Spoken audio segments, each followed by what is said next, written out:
IPL 2024 को लेकर अभी से ही माहौल बनना शुरू हो गया है। आईपीएल फ्रेंचाइजीज के पास खिलाड़ियों की नीलामी से पहले रिटेन किए गए खिलाड़ियों की अंतिम सूची की घोषणा करने के लिए 26 नवंबर तक समय है। नीलामी 19 दिसंबर को दुबई में आयोजित होगी। रिटर्न और रिलीज किए गए खिलाड़ियों की सूची को अंतिम रूप देने से पहले फ्रेंचाइजी दो प्रमुख कारगारों पर विचार करेगी। इनमें बोली लगाने से पहले उपलब्ध नए नाम और 2025 सीजन से पहले मेगा ऑक्शन शामिल है। टीमें मेगा ऑक्शन में अपनी टीमों को नया रूप देती हैं। फ्रेंचाइजी हाल ही में हुए विश्व कप में शानदार प्रदर्शन करने वाले युवा प्रतिभाओं जैसे सचिन रविंद्र, गेराल्ड कोहली, ट्रेविड हेड और अजमुल्लाह ओमरजई के अलावा मिचेल स्टार्क, क्रिस वोक्स और पैट कमिंस जैसे अनुभवी खिलाड़ियों के लिए बोली लगाने को बेताब है। इनमें से कुछ नामों में भारी बोली लगने गए हैं जो मिनी ऑक्शन में पहले भी होता रहा है, लेकिन फ्रेंचाइजीज को नीलामी में बड़ी बोली के लिए मजबूत पर्स जरूरत होगी, जैसे वह पिछले 2 सालों में बड़ी कीमत पर खरीदे गए खिलाड़ियों को रिलीज करके मजबूत कर सकें। आईपीएल 2025 से पहले मेगा ऑक्शन तय है। ऐसे में फ्रेंचाइजी कुछ बड़े नामों को रिलीज करने से पहले पीछे नहीं हटेंगे, क्योंकि 1 साल बाद उनके पास कुछ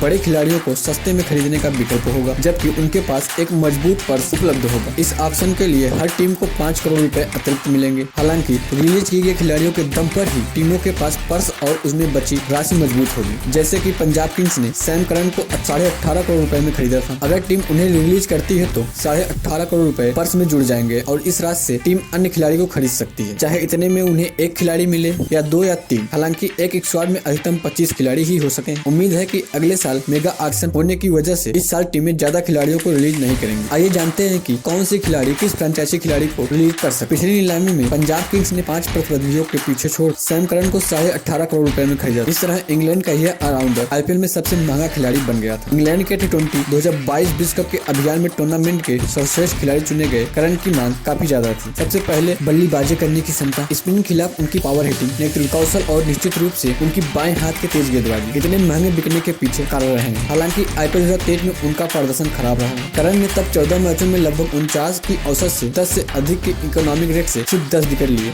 बल्ले से करन ने 136 स्ट्राइक रेट से 27 से अधिक की औसत से 276 रन ही बनाए। करन को रिलीज करने का टीम के पास 5 करोड़ रुपए के नए पर्स के साथ 21 करोड़ रुपए से अधिक की राशि हो जाए। साथ ही वे 2025 से पहले उसे वापस खरीदने के विकल्प को ध्यान में रखते हुए रिलीज कर सके। बात करें आरसीबी की तो उन्होंने हर्षल पटेल को 2022 के मेगा ऑक्शन में और हसरंगा को 2023 मेगा ऑक्शन में 10.75 करोड़ रुपए में खरीदा था। हालांकि 2021 आईपीएल के अलावा पिछले 2 सीजन में वह संघर्ष करते ही दिखे। हैमस्ट्रिंग की चोट के कारण वनडे विश्व कप में नहीं खेलने वाले हसरंगा ने पिछले आईपीएल सीजन में 14 में से सिर्फ 8 मैच में 9 विकेट चटकाए थे। घरेलू मैचों में यानी चिन्नास्वामी स्टेडियम में खेले गए मैचों में हसरंगा ने 4 मुकाबले में 8.76 के इकोनॉमिक रेट से सिर्फ 4 विकेट ही लिए थे। हर्षल पटेल 2022-20 विश्व कप का हिस्सा थे, लेकिन एक भी मैच में नहीं खेले थे। पिछले आईपीएल में आरसीबी ने उन्हें सिर्फ 1 मैच में नहीं खिलाया था। आईपीएल 2023 में हर्षल ने 9.65 के इकोनॉमिक से 14 विकेट लिए थे। हर्षल यूएसए और मुंबई में खेले गए अपने पहले 2 सीजन में डेथ ओवर में अपनी विषमता के कारण सफल रहे, लेकिन बंगलोर में उनका प्रदर्शन उम्मीद के मुताबिक नहीं था। उन्होंने तभी 7 घरेलू मैच खेले, लेकिन 9.65 के इकोनॉमिक रेट से सिर्फ 9 विकेट ले सके। अब रॉयल चैलेंजर्स के नए कोच एंडी फ्लावर दोनों खिलाड़ियों को रिलीज करने और उन्हें कम कीमतों में वापस खरीदने की विचार कर सकता है। वहीं मुंबई इंडियन में एक टेस्ट फ्रैक्चर की वजह से आर्चर पिछले 2 वर्षों से अधिकतम समय दौर मैदान से बाहर रहे। वनडे विश्व कप के बीच भी वह फिर चोटिल हो गए थे और उन्हें वापस इंग्लैंड भेज दिया गया। अब वह वेस्ट इंडीज में दिसंबर में सीमित ओवरों की सीरीज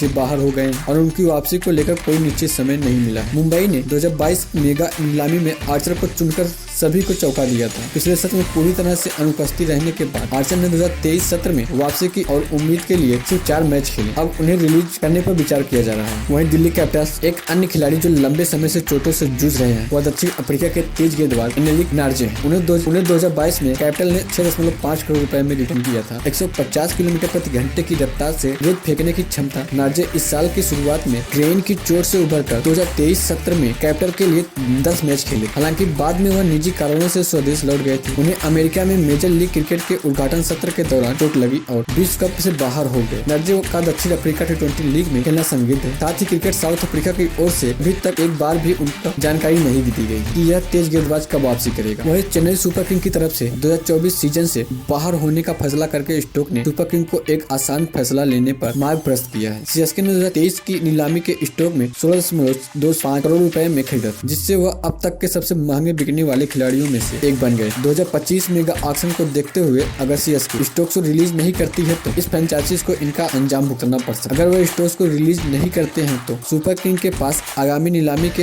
एक हल्के पर्स भी होगा। वहीं कोलकाता नाइट राइडर्स फर्गुसन ने पिछले सीजन में नाइट राइडर्स में वापसी की जब उन्होंने एक कीवी गेंदबाज को गुजरात टाइटंस के ट्रेड कर अपनी टीम में शामिल किया गया। नाइट राइडर्स ने टाइटंस को 10.75 करोड़ रुपए में भुगतान किया गया। गुजरात ने 2022 के नीलामी में फर्गुसन को खरीदने के लिए इतनी ही राशि खर्च की थी। 150 से अधिक की गति से गेंद फेंकने वाले फर्गुसन हालांकि पिछले सत्र में केवल 3 मैच ही खेल सके। वह हैमस्ट्रिंग की चोट से जूझ रहे। हाल ही में फर्गुसन ने वनडे विश्व कप खेला लेकिन फिर चोटिल हो गए और ऐसे में केकेआर उन्हें रिलीज कर अपने पर्स और मजबूत करना चाहिए। साथ ही उन्हें अन्य तेज गेंदबाज खरीदने का विचार करेगी। बात करें गुजरात टाइटंस तो पिछले 2 सीजन में गुजरात को पर्स में अर्श पर पहुंचाने वाले कप्तान हार्दिक पांड्या को भी उनकी टीम रिलीज करने पर विचार कर रही है। हार्दिक का मुंबई में जाना तय माना जा रहा है। ट्रेड विंडो में मुंबई हार्दिक को अपनी टीम में शामिल करने पर विचार कर रहा है। इसके लिए मुंबई ऑल कैश 15 करोड़ रुपए और ट्रांसफर फीस देने पर विचार कर रहा है। इसको लेकर अपडेट रविवार के सामने आ सकता है।